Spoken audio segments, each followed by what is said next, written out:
Welcome viewer, I am Murugan S. This video tutorial describes how to put username on Mac Menubar. Click Apple icon. Click System Preferences. Click Users and Groups.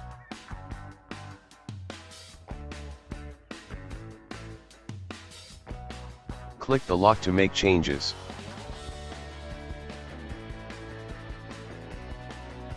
Type your password.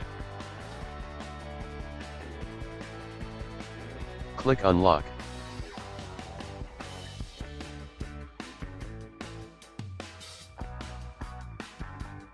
Click Login Options. Check Show Fast User Switching menu as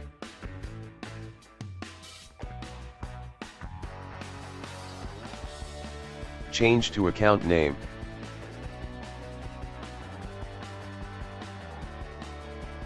Click Lock.